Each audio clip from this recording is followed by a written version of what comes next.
Une journée pour l'urticaire. C'est une première, on parle de l'urticaire. La semaine du 30 septembre est consacrée à cette maladie invalidante, affichante et assez fréquente. Entre 0,5 et 1% de la population sont concernés. La France a décidé de centrer ses efforts de sensibilisation et d'information sur le 1er octobre 2014. Autour de cette journée, nous voulons attirer l'attention des patients atteints d'urticaire, des médias, des médecins et des autorités de santé.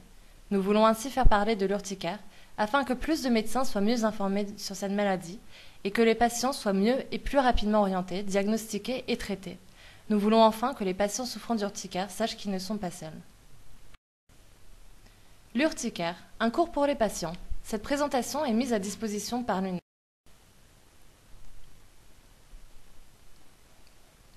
L'urticaire est une maladie les plus fréquentes de la peau. Environ une personne sur 4 aura au cours de sa vie un urticaire. La majeure partie de ces épisodes ne durent que quelques jours ou quelques semaines et sont sans problème. On parle alors d'urticaire aigu. Lorsque l'urticaire dure plus de 6 semaines, elle est alors définie comme chronique. L'urticaire est caractérisé par des papules ou plaques rouges ou des angioœdèmes.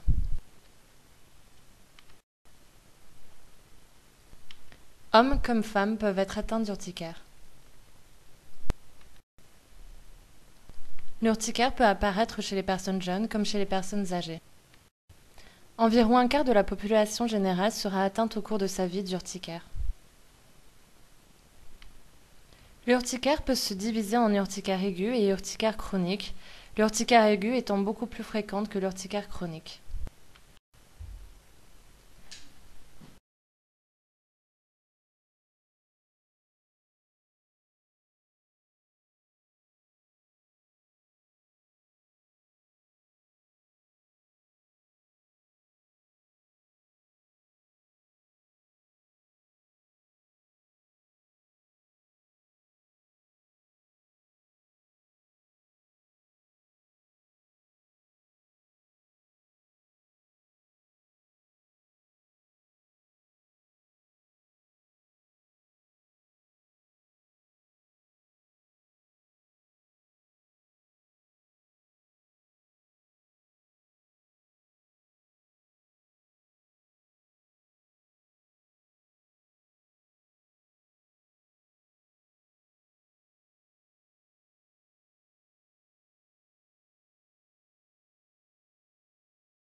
Il y a plusieurs niveaux d'escalade thérapeutique possibles dans l'urticaire.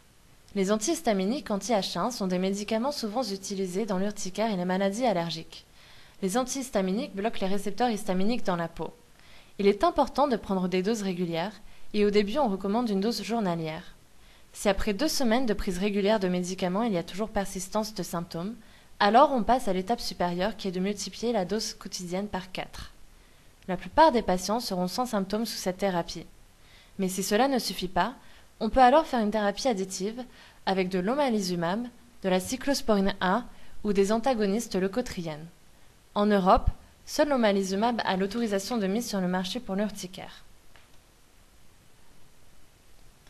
Si les symptômes ne sont pas contrôlés par ce schéma thérapeutique, on peut avoir recours à des corticoïdes en comprimé ou sous forme injectable. Cependant, une thérapie à long terme avec des corticoïdes n'est indiquée, et cela devrait rester une thérapie d'exception ou à court terme.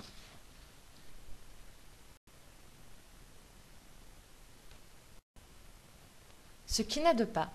Les crèmes corticoïdes ont peu d'efficacité dans l'urticaire et présentent des effets secondaires à long terme. Les crèmes et les gels anti-allergiques pénètrent trop lentement la peau pour pouvoir exercer un effet notable. En résumé, l'urticaire est une maladie fréquente, très incommodante et souvent défigurante. La forme d'urticaire la plus fréquente est l'urticaire spontané chronique. Les étiologies possibles sont les infections, les intolérances alimentaires ou les procédés auto-immuns. La thérapie de premier choix est la suivante. 1. Antihistaminique. 2. Plus d'antihistaminiques. Ou en troisième, des inhibiteurs des mastocytes.